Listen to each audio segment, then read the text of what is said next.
Welcome to Awesome Movie Year, the podcast where we take a look back at an awesome year for movies, which is every year. I'm Josh Bell, film critic and writer, and I'm joined by my co-host. I'm Jason Harris, filmmaker, comedian. And when I'm not playing piano at swinging nightclubs or bagging some rando journalists, I like to solve murders. Jason is going to shift our podcast to true crime here in a moment. We'd finally get an audience, Josh. Right, maybe. I don't know. I feel like there's as many of those podcasts as there are movie podcasts. We need a different hook. But no, we're still going to talk about movies. We are here in our 20th season. It's our special retrospective season looking at all sorts of different years that we've covered in the past. And we are here now to talk about a movie from 1975. It was one of my picks in our draft episode, and it's Dario Argento's Deep Red. It was a pick for me of a movie that I have not seen before.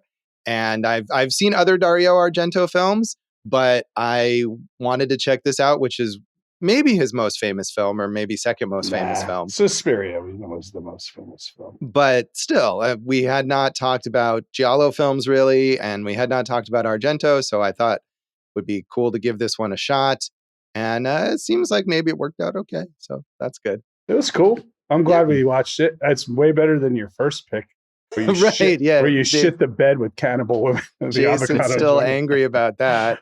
You know, I think I was, in my mind, I was equating it with Amazon Women on the Moon, which would be like the kind of not sequel to Kentucky Fried Movie. So Dave, next time we do a draft, get on that, bro. Let's do it. Yeah, we're just going to keep rehashing that one throughout this season. But that's your 1953 of this season, buddy. I guess so, man. I don't know. Although you actually picked a movie from 1950. I did. And so maybe we'll anger you further later in the season. We'll see. Yeah. I enjoyed watching Cannibal Women again. And I enjoyed watching this movie, although I didn't love it. But I'm glad that we're going to talk about it, that we picked it. It is a landmark in the giallo genre, which is the Italian horror films that are kind of a combination of horror and like pulpy mystery. And Argento's films, I feel like other ones too, but especially Argento's films, known also for maybe not making a lot of sense.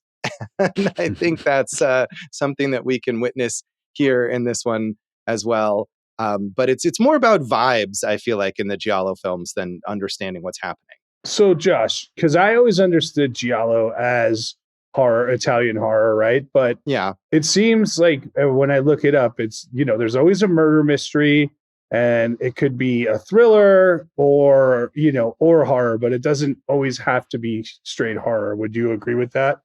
Yeah, I mean, I think it's horror always in the sense that even it's not like a Agatha Christie kind of murder mystery. It definitely, even if it's focused on the idea of realistic or semi-realistic, just a serial killer, it's not supernatural in any way. There's usually pretty graphic violence, intense, kind of over-the-top violence and blood, as we see in this film. And of course, Argento, but I feel like other giallos too, known as well for the fake blood that looks extremely fake. Is another hallmark. You wonder today, I mean, I know his last movie was a few years ago, but would he go for the more realistic blood like right now? I mean, maybe, although I feel like even though I associate that a lot with giallo movies, I remember reading an article, and of course I couldn't locate it now, but at one point about the evolution of fake blood. And it's not just movies like this. A lot of movies you see from like the 70s, you'll see fake blood that looks really fake, that looks like bright red paint. And it was just I think in part a byproduct of how they made the fake blood at that time that has changed over time. So really? I don't know that it was necessarily like, I want this to look fake, like as an artistic choice per se, but because that's the way it looked at the time and these movies were full of blood, then that's what they've kind of become associated. Right. I was wondering, is it like something to like kind of tone it down, like the gore, as opposed to like the Wild Bunch, where I don't think the blood looked fake, if I recall correctly.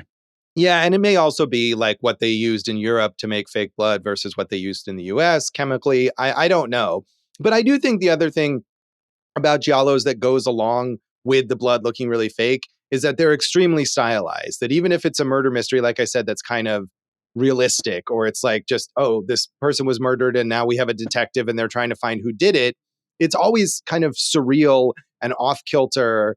And I think that goes along too with the idea that you can't really follow the plot. And because at a certain point, like what is real and what is happening, nobody, the main character probably doesn't really know. And we in the audience don't really know either. And so it goes from a murder mystery that maybe you in the audience can put the pieces together of, and then becomes this surreal thing where you eventually have to kind of let go of the idea that you're going to understand the plot. And you guys are leaving out one important factor too, black gloves. Black gloves, yeah. Black gloves is, I think, mainly an Argento thing, but yeah, that is very important. Well, and if in this movie, the black gloves are, play a dual purpose. Obviously, you're hiding hands, but Argento himself was the actor in those murder scenes. And obviously, if he's wearing black gloves, you would never recognize his very well-known hands, Josh. Without the gloves, you'd be like, oh, that's Argento right there. But he did it because he's like, well, this way I don't have to explain to the actors to retake it and how to do it. I can just do it because I know it'll work. Right. And it's these POV shots that presumably were set up in a very specific way. And, there's not a lot of acting involved. It's just kind of reaching the hand out, but you want it to have the exact right look or whatever.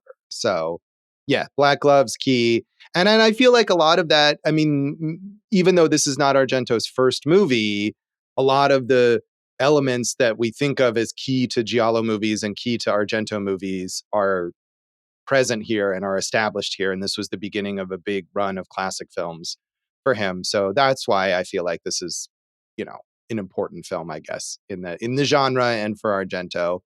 And I believe this was a successful film. It's hard to find exact figures on it, especially for its US release, because it was released in a fairly limited capacity in the US. It started in 1976, releasing in New York. And I'm not sure how far beyond like New York and LA this really got. I couldn't find reviews from any other places, but it grossed $629,000 in the US, starting with its 1976 release, which seems not bad for the time period, but I'm not sure what the budget was. It did gross more in Italy, but that was in lira. So I don't know how. It's hard to do the double conversion between that and then also account for inflation. So I mean, it was a success.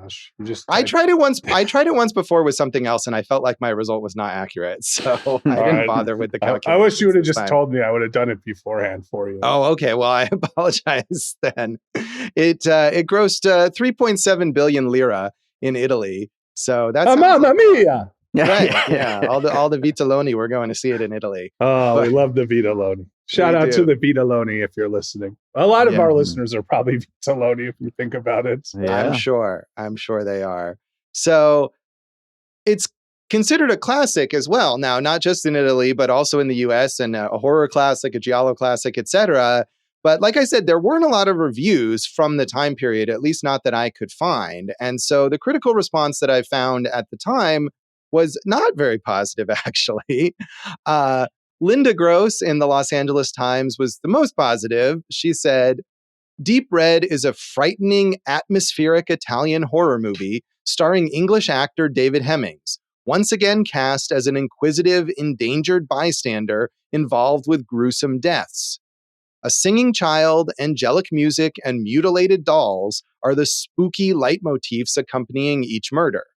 The screenplay promises more than it delivers, provides an intriguing premise and ensnaring red herrings until finally dissolving into incredulity. Director Dario Argento provokes excruciating suspense, but gets carried away with bloody flourishes. As ever, Hemmings is awfully convincing. Daria Nicolodi is credible as an aggressive female reporter, and Gabriele Lavia is competent as an Oedipal alcoholic artist. Nice, competent. Yeah, so that's about the best she can offer for David Hemmings we spoke about in Blowout. Yes. And this is like, dude, wheelhouse, bro, right? This is what he does, and he crushes all these. So, with Gladiator 2 out now, it reminds me of his role in Gladiator as a fat senator who's gotten high on the horse, high on the hog, so to speak, right?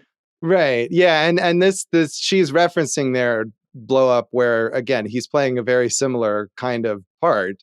Someone who seems to witness a murder and becomes obsessed with solving it and gets consumed with this case. And it's also a surreal, strange movie from a major Italian director. So he figured, I guess maybe let's do this again. Why not? It wasn't the gore for me that that bogged it down. It's what you were talking about, where like there's so many little twists where it's like some of these don't make sense, some of these are completely unnecessary and slow the momentum down, and like, less is more in some of the regards to this film.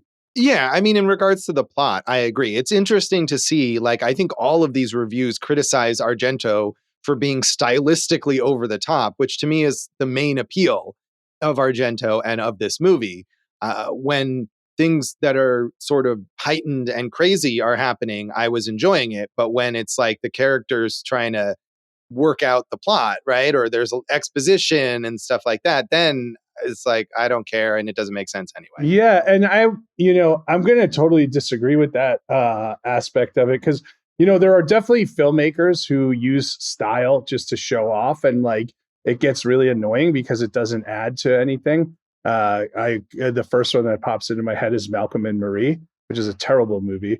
And but Argento, like these are really well constructed shots, reminiscent of Hitchcock in a lot of ways, and like they all are there for a purpose. You can tell that, right? Like it elevates the storytelling. So I think that's just a misunderstanding of what he's doing there.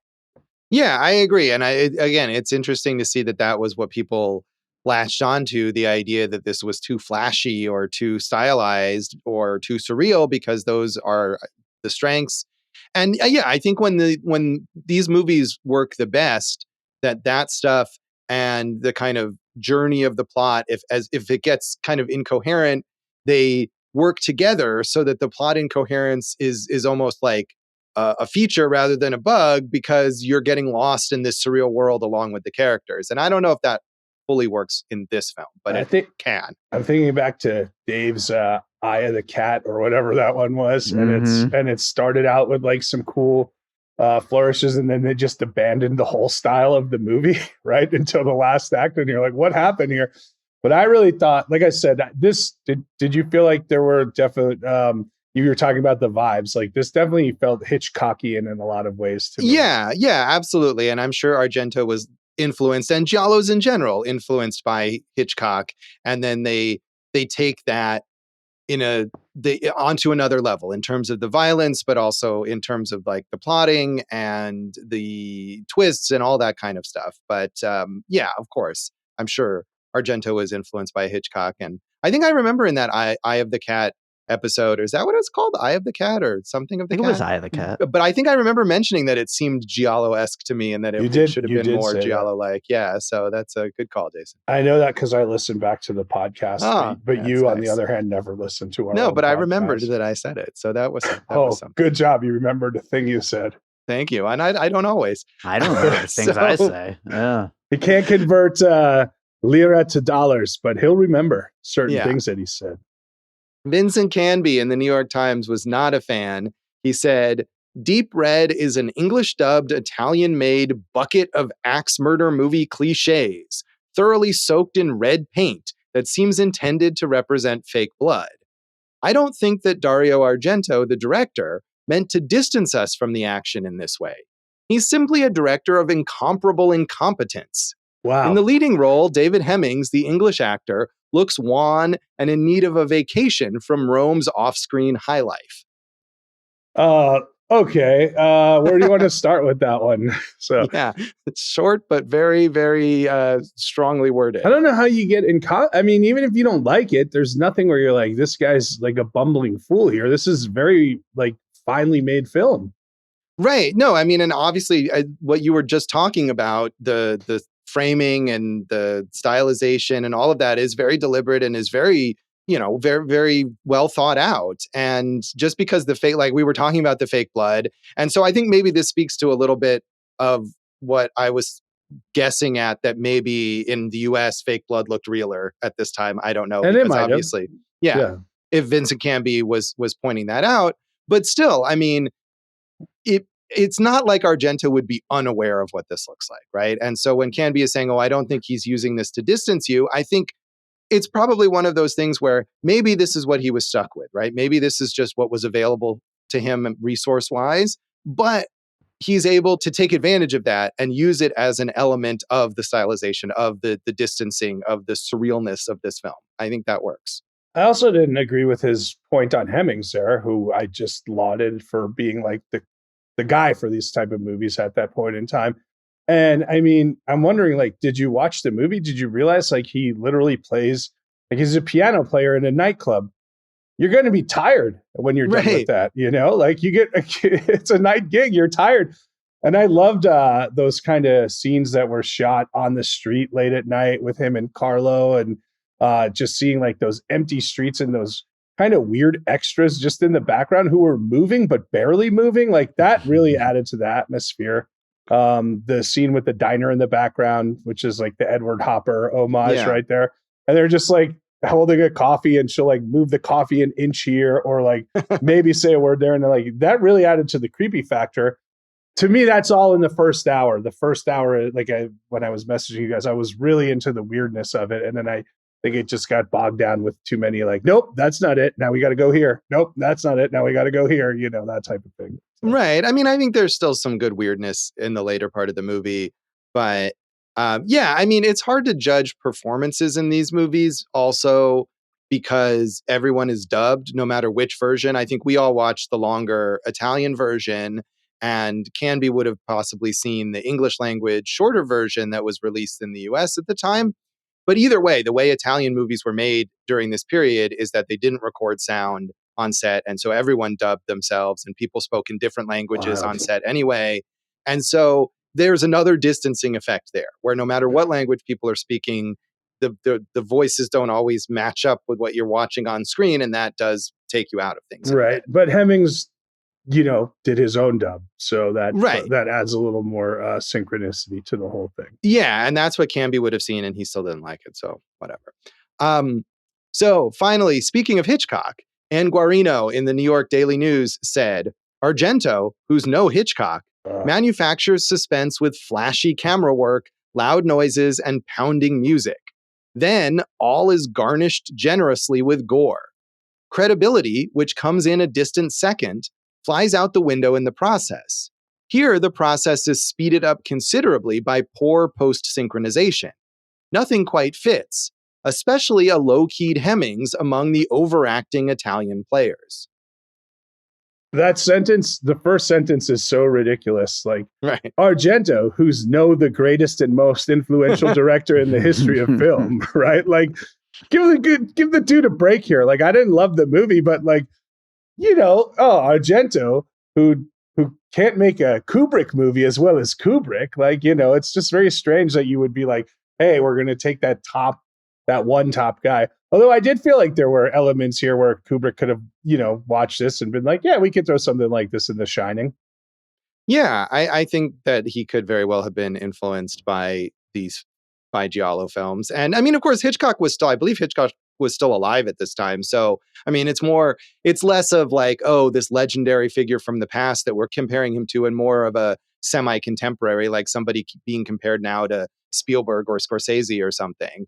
So, you know, I give that a bit more of a pass. But again, I think it goes to the idea where she's complaining like, oh, he uses flashy camera work and the music and like all the effective techniques that are really cool in this movie. It's just like, why is he relying on that? You know, I think people are misunderstanding what's good about his films. I think that would have been fair if this was like Dario Argento's remake of Rear Window or something like that, right. You know, but he's not making a Hitchcock movie. He's making an Argento movie. Right. But I mean, he is influenced by Hitchcock, like you said. And, you know, you think of someone like Brian De Palma, right, who is very, very Hitchcock influenced. And people always compare him to that, even though, of course, he came much later.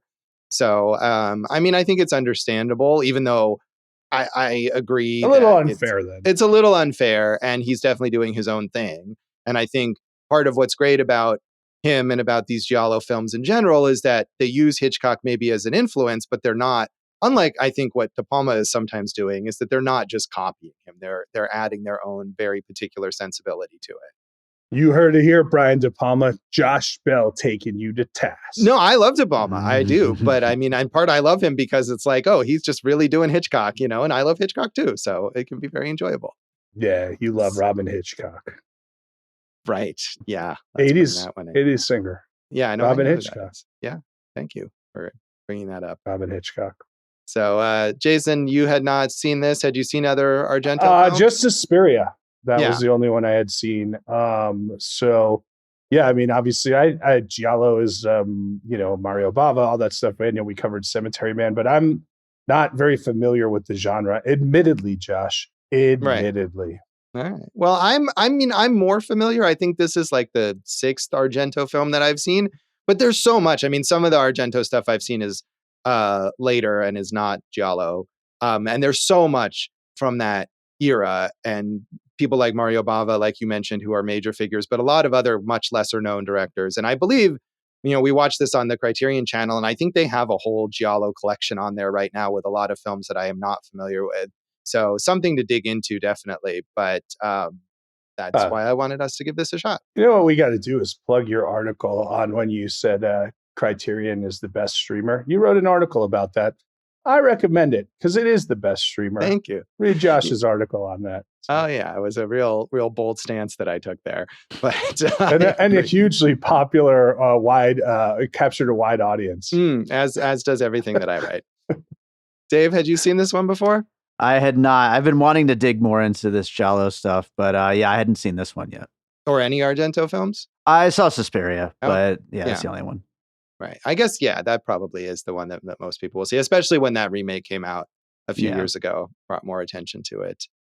So, Jason, anything else you want to mention about the background of this film? It was re-released twice after Suspiria came out.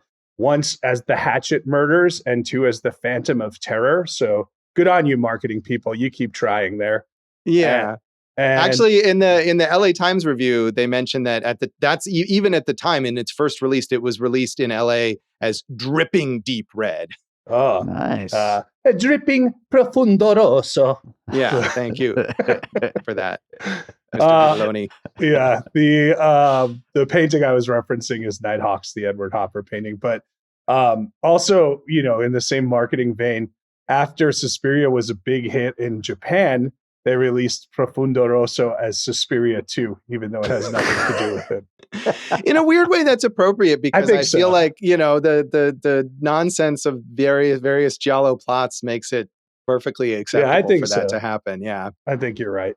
And there's a long tradition of doing that kind of thing with horror movies as well, where they retitle things and claim that they're a sequel to something unrelated. So way to go, Japanese marketing people. Yeah. Mm-hmm. All right, we'll come back and talk more of our general thoughts on Deep Red.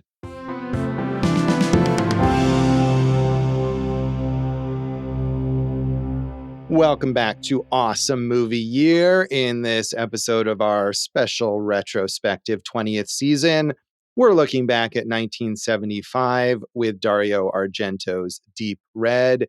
And I keep saying that the plot of this movie does not make sense, but does it make sense at first, Jason? Were you feeling like you followed it and then at a certain point you just gave up on following it? Well, it did make sense at first where, this, you really could have started the movie like 20 minutes later and that would have been fine, right? You could have started with the murder scene, right? And that would have been enough to get you into the propulsion of it. Well, you have to understand why she's being murdered, right? It's this woman, she's a psychic, and she has said that she has gotten a vision of a murder from the past. And the reason I think that she is killed is because that murderer is concerned that they're going to be found out. Right? So it's this clairvoyant named Helga, and she just is like, I can't tell the future. All I know is there's a thought in your head, it will pop into my head at that time. And she's giving like a lecture, and in the room there's evil, and she knows that there's a murderer in the room. Now, when this murderer is revealed, and you have to go back and look at all the ways that this murderer did these murders, where did this murderer get all the strength, considering the murderer's physical state. That is what really doesn't work for me at all in the end reveal. Also, I thought it was like, okay, here's another added twist after 17 of them. Yeah, I mean, and also I wasn't clear, like even just going to the beginning, right? As you said, this psychic claims that she can feel thoughts that are in the room with her. But I wasn't entirely sure if the murderer, the eventual person who is revealed, is actually in there at the time. I thought, because she also says something like, even if the thoughts are like lingering in the room or whatever. And we open with a sort of rehearsal with David Hemmings' character and other musicians. And I believe Carlo is there also. And I wondered if that was like in the auditorium also or nearby or something. And that was the impression that she was getting. Because I wasn't sure that the murderer themselves, and I mean, we'll spoil it, but that person was in the room during the lecture. Did we see them? I don't know if we saw the person, but they made multiple points as she pointed to the 7th or 8th row, someone sitting there. Yeah. So I felt like the murderer, and we might as well, like you said. So spoilers right now, if you want to take a 2-hour and 7-minute break to watch the movie and then come back to the podcast. Yeah, we always spoil everything on here. I know, but it's always good to give the warning, right? Sure. So David Hemmings is this cool piano player who's just banging out every chick in Turin, right? Because he's a stud like that. And his buddy Carlo is a piano player, and he's just getting drunk all the time, right? And but he's cool. There's a cool relationship. And actually, my entire favorite shot, and maybe scene in the entire movie, is when they're playing the piano together at that bar. And it's literally just a one-line scene that's like someone's like asking, like, "Hey, is so and so here?" And they're like, "No, he left." But what they do is they start on the two of them playing on the piano keys like together, and it's just a amazing, like, I don't know if it's a pullback or a dolly, but like I meant a steady camera dolly pullback, but like they go from hands and they pull back, and now you see both of them playing together, and you keep pulling back and moving, and you see the whole scope of the bar, and like it was a really amazingly constructed shot, right? So we have this relationship where Carlos trying to tell David Hemmings like, "Hey, dude, leave this alone. This isn't going to be good for you," all this stuff, right? And he keeps getting closer and closer. And eventually he thinks that Carlo's the murderer, right? But Carlo is not the murderer. It's his weird, and she has an amazing scene when we first meet her too. His mother, who we've seen, I think, maybe in 2 scenes in the whole movie, right at that point in time. And it's a very strange thing because like, so what happens is the opening scene, you see a dude getting stabbed under a Christmas tree. So I was going to say, Jason, isn't this one of your movies that are Christmas adjacent that you always like? Yeah, a non-Christmas movie. Yeah. And this guy gets stabbed in front of a little kid. And then we go to 20 years later, right? And as we learn, it's Carlo's dad, and he wants to put the mom back in an insane asylum. So she just stabs him in front of her young son, which totally proves that she doesn't need to be in any asylum, right? That's a totally she showed them. Right. So, this of course caused trauma for Carlo, and he's constantly drawing the murder over and over as a kid. This is why he's an alcoholic as an adult, right? And as they get closer, and you can walk us through the steps of how they get closer because there's so many of them. We don't need to do every single one of those, but yeah, I mean, they assume that he's the murderer, right? And he's like, "Dude, I told you to leave this alone. Now I got to kill you. I got to kill your girlfriend." But he never murdered anyone. He was just protecting his mom. And then, in the last scene, there's the reveal like, wait a second, he was on the street with me when Helga was murdered. There's no way he could have murdered her. So it had to be someone else. And then we reveal it's the mom who has superhuman strength. Yeah. Well, okay. So something you just said made me pause because the mom is the original killer, right? She kills Helga the psychic because she worries that Helga has discovered her secret. But then all the other people that get killed as part of the cover up, right? The psychic's like manager guy or whatever, and the woman who wrote the book about the house, and that one really pissed me off. We got to come back to that. Okay, yeah, but who committed those murders? Was that Carlo or was that the mom? So I think we're meant to believe it's the mom because she even says, like, when she confronts David Hemmings' character, she's like, "He never did anything. He was just protecting me." So I guess it's open to interpretation. I interpret it as like the only time that he murdered anyone was when he got so close, when he was going to murder Marcus, who was Hemmings, and Marcus's girlfriend Gianna, the reporter. So you might be right. Maybe he was just like covering all those tracks, but I read it as the mom did all this stuff because she really had nothing else to do since she was an actor who never went after he had a kid. Never. Dave, what did you think? Who do you think was murdering all those people in between?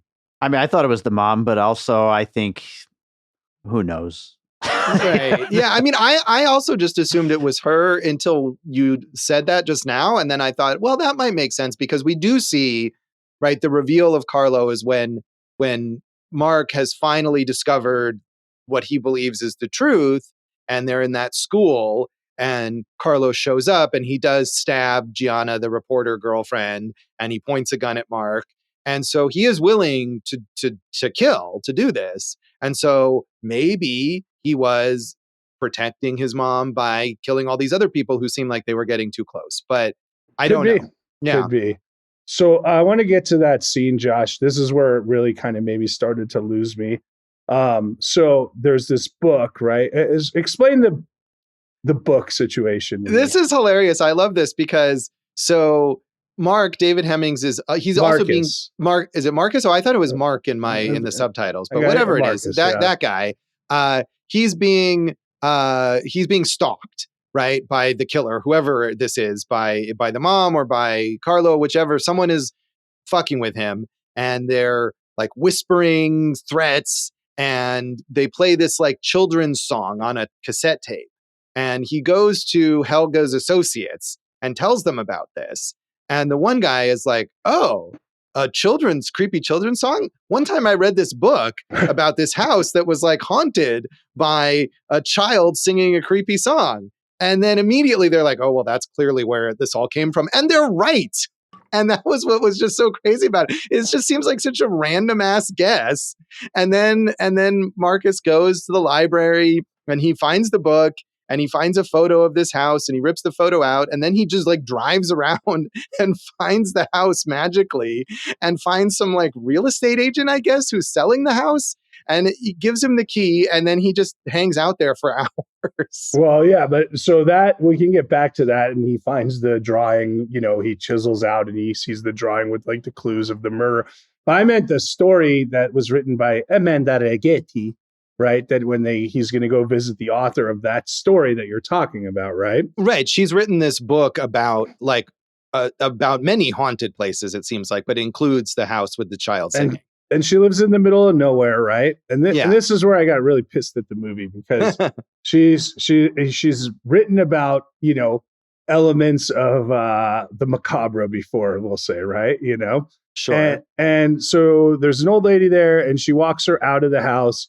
And she comes back in and her house is like now being messed with, right? Like the doll's coming after her and all this crazy stuff's happening, right? So she runs back out to try to like catch the old lady who's leaving on the bus. And that bus is gone. So she's like, well, even though someone was clearly in my house trying to scare me, I'll just go right back inside in the middle of nowhere to this house of mine that someone's clearly in. Like that just seemed totally illogical to me that she would go back in after that. And if it is the mom who did the murder, the way she murders her is by strangling her in a scalding hot bath, right? And I'm just like, where's this 78-year-old woman getting the strength to hold this, 38-year-old woman down for so long? Well, she catches her by surprise, I guess. Yeah, I mean, I think maybe because this woman is familiar with the paranormal, that she is brave enough to go back inside her house and face whatever might be there because she's explored all of these other haunted places in the past. Also, you should never use the word illogical related to a Dario Argento movie. Fair. Because that's just pointless. Yeah.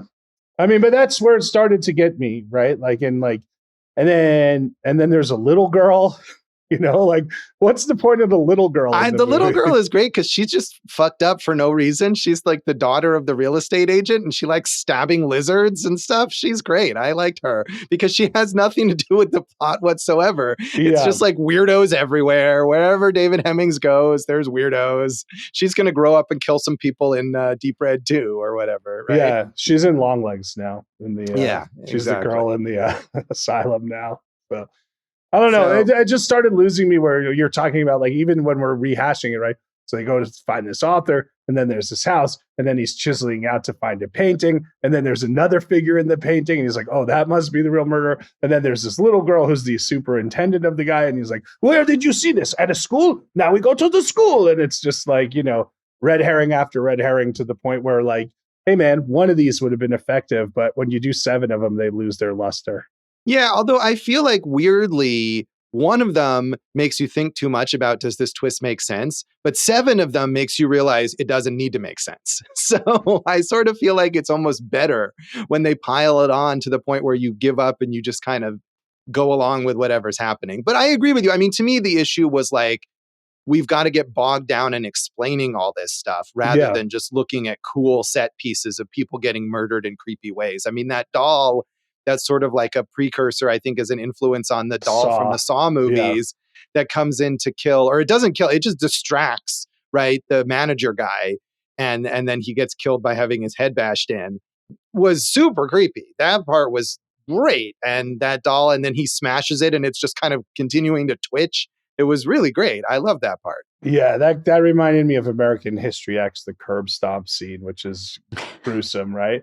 Yeah. But you know, again, I mean, in my mind, I'm like, is she a doll maker? How does she get these dolls to go exactly where I know, and it's you can't. Who cares, man? The doll looks fucking creepy. That's all that matters. Dario Argento was like, put a creepy doll in the movie, and so they did. So I want to say two of my favorite things in this movie, which are just, one is a total throwaway. But, you know, they're getting into a scene and there's just a fat guy on a bike holding an Italian flag going, long live Italy. And I'm like, that's fantastic. That's like the weird flourish that I like.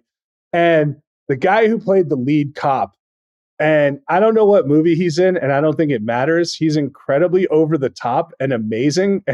Gabriele Lavia, I think is his name. No, that's Carlo. Oh, yeah, you're right. Yeah, my bad. No, it's I forget who it is then. But anyway, Eros Pagni, I think that as the superintendent. Calcaprini, and he just goes for it the whole time, and it's wonderful to see that. Yeah, there's so much weird. There's one scene where his coworker like tells him about how they're going to have like a protest over something. It has nothing to do with anything, and it's just in there. And I don't know if that's what was taken out. I mean, we should say again that we watched the longer original Italian version, and for American release, or at least for home video release, it was cut down by 22 minutes, which is a substantial amount. And a lot of that kind of extraneous stuff, especially about the romance or whatever you want to call it between David Hemmings and the reporter Gianna, played by Daria Nicolodi, has been left out. And on the one hand, some of those scenes, especially the scenes between the two of them where he's like extraordinarily sexist for no reason whatsoever, I thought, okay, we could have probably done without these. But they also add to the weirdness of it. They add to the kind of goofiness of everything. And so they were enjoyable to watch. And her ridiculous little car that doesn't work, right? The doors don't open and the seat is so low. And he's always like, I mean, in a weird way, it undercuts, right? He's trying to be this macho sexist guy, but yet he's always below her in this tiny little seat when they're in the car. So it's fun to watch. I agree with that. At the same point in time, they've like literally hung out maybe 3 times and it's all like escaping or like trying to solve a murder. And at one point she's like, I love you. And you're like, what? Where's this coming from? You know? So I feel like that was maybe because that's when he's like, we're going to go away to Spain and we're going to have this crazy vacation. She's like, all right, cool. I'm going to go pack. I love you. I almost felt it was just like an expression of like excitement. Like, I love that we're doing this. But yeah, you're right. It is a little ridiculous. Yeah. So the other thing that really bothered me about that, their relationship, was Marcus clearly knows that the killer is stalking him, right? Like to the point where she even calls up the love interest, is like, hey, the killer is stalking me, right? And then she's like, when she goes to pack, like you said, right? He's like, oh, I know where I have to go now to investigate, right? So he just writes a note and leaves it on her front door as if the killer wouldn't know, like, hey, one, I know where he's going and I know where she's going to lead her to. Like, it just seemed like he's doing a terrible job of protecting her at that point. Right. And at one point, like when she's gotten stabbed and it seems like she's dying, even though she survives apparently, but she's not doing well. And she's like, oh, all of this for a shitty article. I did like that. That was funny. She was like, what did I do? What did you get me into? I don't need to be stabbed for this. I could go write about something else. But yeah, there's fun flourishes, or like for whatever reason, there's 2 scenes of him making phone calls on payphones where he's like in these incredibly noisy areas for no reason. Like in one, he's in this cafe right next to like an espresso machine, and he keeps saying like, "Why did you put the phone here?" And I love that. Was funny. And then in another one, he's in a phone booth that appears to be in the middle of a road. Like there's cars driving by him on both sides, and it was just really random and amusing. Yeah, the fun stuff is really fun, and the not fun stuff brings it down, I'd say. Yeah. Speaking of fun stuff, Dave, go ahead, give your love to Goblin. I mean, that was great. Come on. It was amazing, right? I mean, every time there's a murder that's going to happen, it just gets like a straight up funky dance party, and it's awesome. It's great. Yeah, the music is wonderful. I mean, it was a big hit, this soundtrack too. Yeah, and deservedly so. And I think it seems out of place maybe at first because you don't expect that kind of, you expect like maybe some kind of classical like Bernard Herrmann to go back to Hitchcock, right?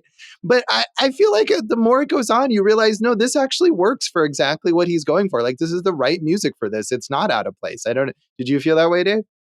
I didn't think it was out of place. I mean, I just thought it was part of that overly stylized giallo thing. Right. Yeah.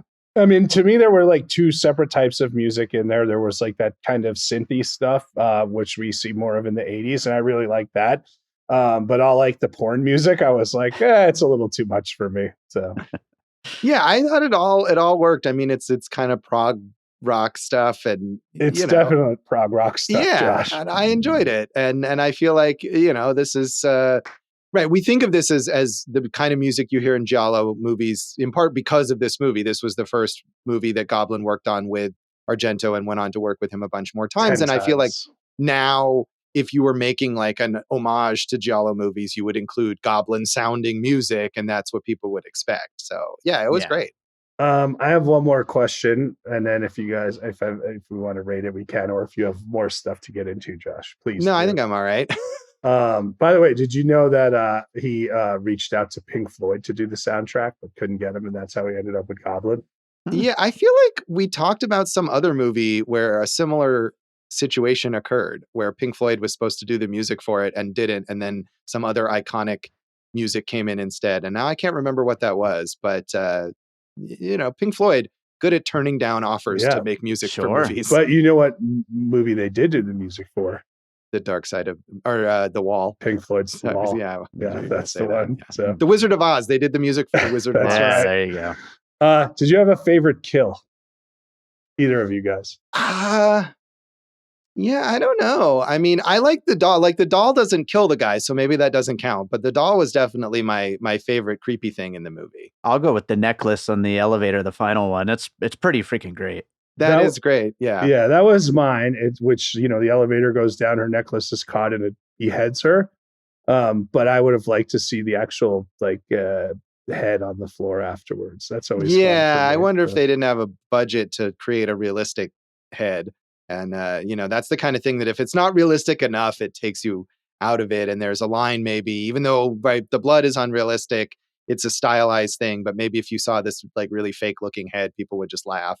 So I don't know why they decided to go that way. But that is a cool. And you know what? Good for Marcus for thinking on his feet there. Like, wait a minute. Yeah. The necklace is caught. If I hit this button, the elevator will go up and it'll cut her head off. Yeah, unlike the lady, he's got a good head on his shoulder. Oh, okay. On that note, should we rate this out of 5 black gloves? Nice. It's your movie. Go ahead, buddy.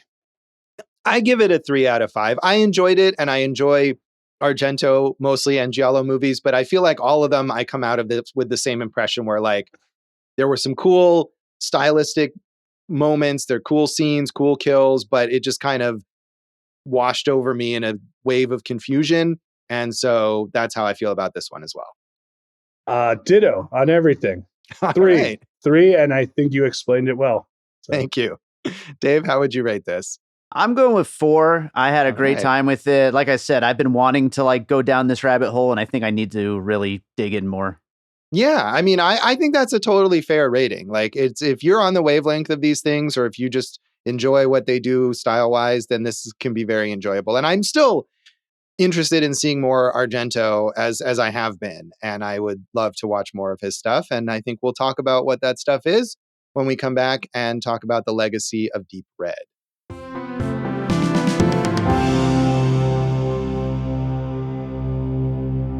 Welcome back to Awesome Movie Year. In this episode of our retrospective 20th season, we're looking back at 1975 with Dario Argento's Deep Red.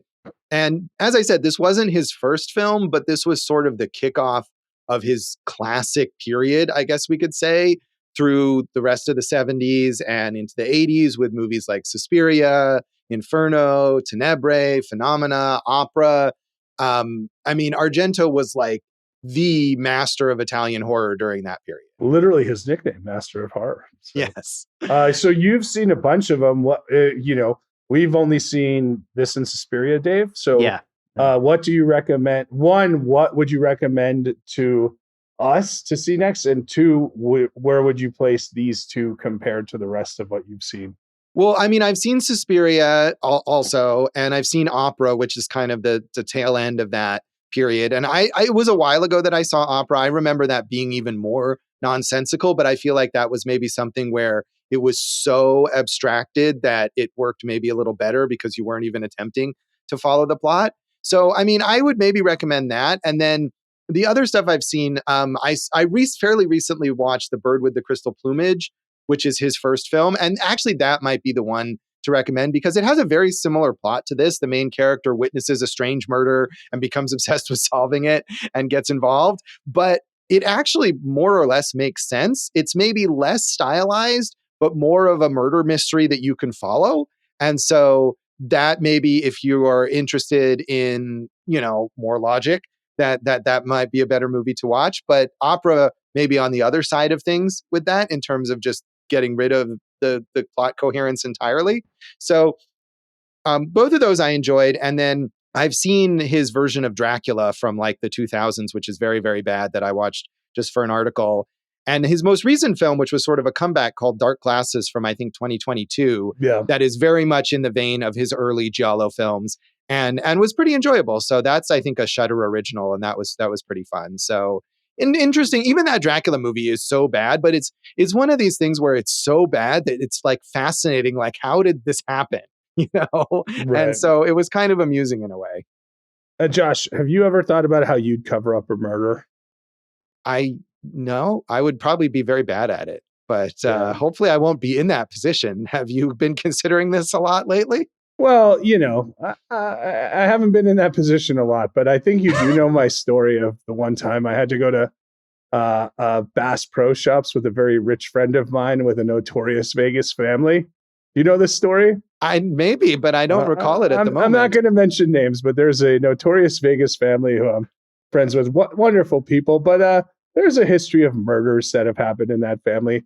And my friend was like, hey, we got to go to Bass Pro Shop. And of course, like, I'll help him do anything, right? He's my buddy. So we go and we're getting like tarps and like buckets, like giant, like, industrial buckets. And I'm like, what are we doing? He's like, it's better that you don't ask. So I think if I needed to cover up a murder, I have a few avenues to a few people who could help with that. Yeah, just call that guy. He definitely knows what he's doing. So I think he was just messing with me. There was probably more stuff. I believe I know who you're talking about, but I don't know that I've heard that story from you before. Did you buy black gloves on your trip to Bass Pro Shop? Right. Yeah. We bought dolls. We bought moving puppets that'll scare people. But it was one of the more interesting times I had with that gentleman. So yeah. So the other thing about Argento that Dave, you probably are familiar with. He had a role as an actor a few years ago in the movie Vortex, the Gaspar Noé movie. Which, have you seen that, Dave? I have. It's fantastic. I mean, it's a lot like Amour, but in a Gaspar Noé kind of way. But yeah, it's really good. Yeah, and interesting that, I mean, Argento is not an actor. Like, he's not like he Right. was always an actor, but he for acted what, in some good. but I mean, he has like tiny, guy in bar or whatever kind of Right. parts is all he's really credited with in his own films. And so for Gaspar Noé to say, "Oh, I want you to be like the main character of my movie," is an interesting choice. Absolutely. He co-wrote the screenplay for Once Upon a Time in the West. He was a script consultant on Dawn of the Dead. And we mentioned he collaborated with Goblin like 10 times, and they did the soundtrack for Dawn of the Dead in 1978. And Josh, Argento, obviously his daughter is pretty famous as well. And her mom is the co-star in this film. Yeah, Daria Nicolodi was Argento's romantic partner for like 10 years and is the mother of his daughter, Asia. And she worked with him on numerous films during this period. And then also later, she was also in The Mother of Tears from, I think it's 2007, which was a spiritual sequel to Suspiria, and is also a co-writer on Suspiria and Inferno. So clearly a very close collaboration there between the two of them for a period of time. And she's really known mainly for the work that she did with Argento, although she had roles in other Italian films.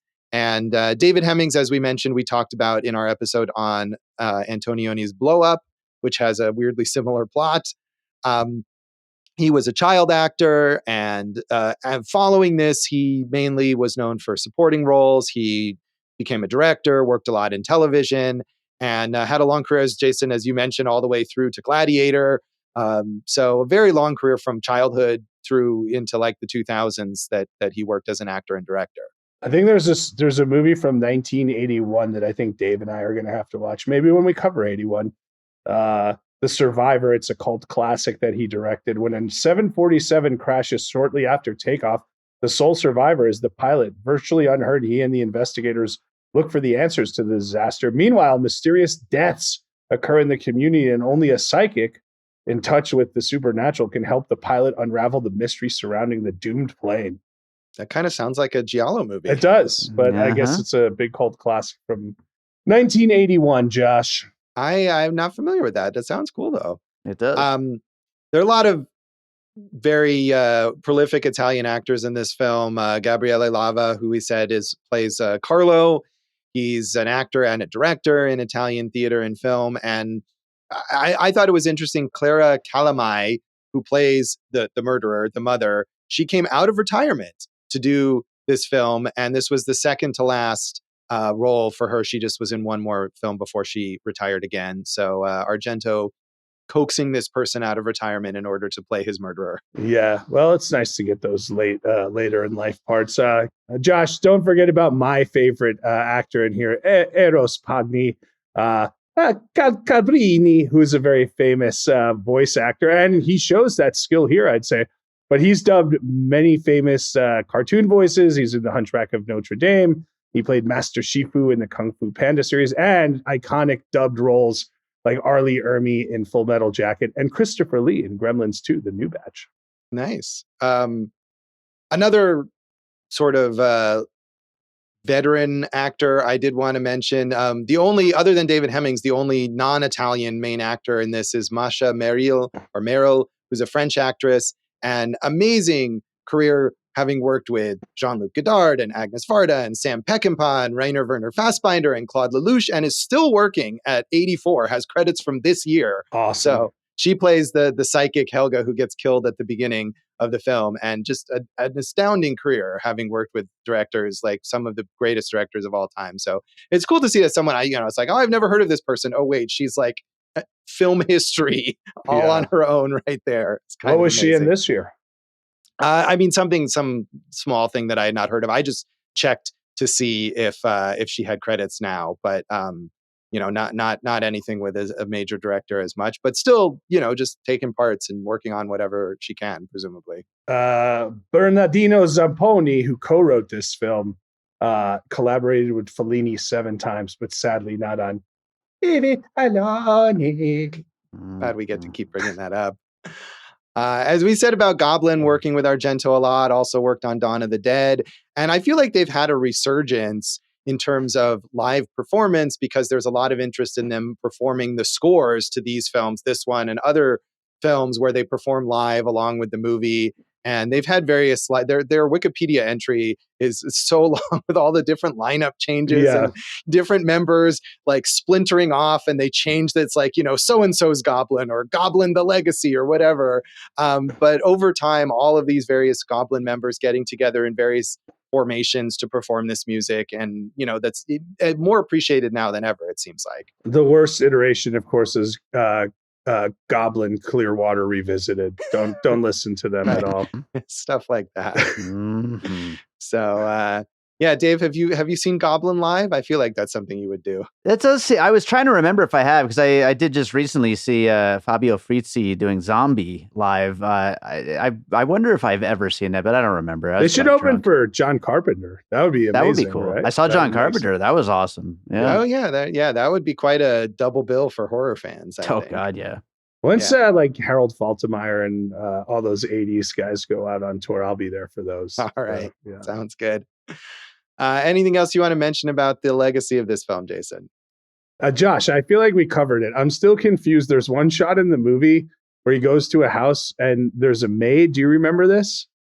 I forget whose maid it is. Yeah, it's the author who gets killed in the scalding water, and then they goes back. Oh, the maid, right. The maid is there. It's not him. It's not the Marcus who goes back. It's the manager guy who goes to investigate and discovers the steam that she used to try to write a message on. Right, and that was cool. But the first time we see the maid, like the scene's over, and he just holds the shot on her for an extra few seconds, and I'm like, like what? Like, are you trying to tell me something? And of course he wasn't. But it was a very strange shot. It made me. It got me off my toes there, Josh. Disoriented me.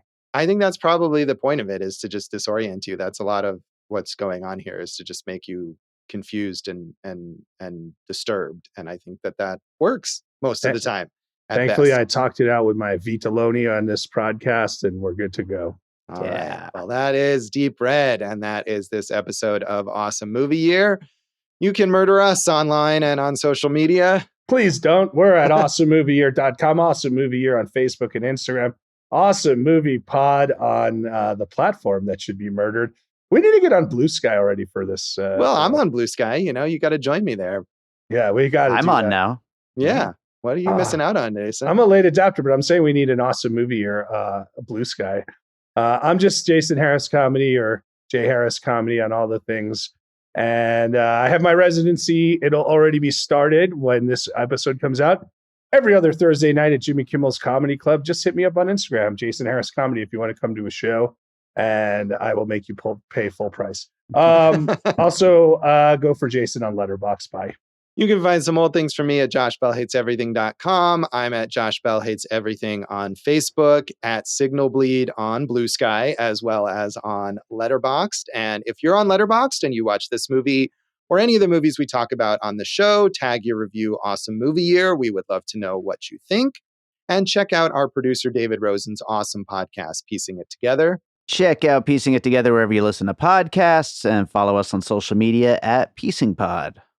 Jason, what's in our next episode? Josh, it's the next episode of Feel the Burns. We're going to Purple Violets, right? No more Feel the Burns. Dang, is it Dave's episode next? Yeah, we're up to Dave. What did you pick for your second pick in our draft, Dave? Josh, I am so sorry, but it is Bad Boys 2, the classic Michael Bay film from 2003. Yeah, I am not looking forward to that, but we will have a interesting discussion. Tune in next time for Bad Boys 2, and thanks for listening to Awesome Movie. Thank you for listening to Awesome Movie Year. Make sure to follow Awesome Movie Year on Facebook, at Awesome Movie Pod on Twitter, and at Awesome Movie Year on Instagram. And if you like the show, review us and rate us with 5 stars on Apple Podcasts.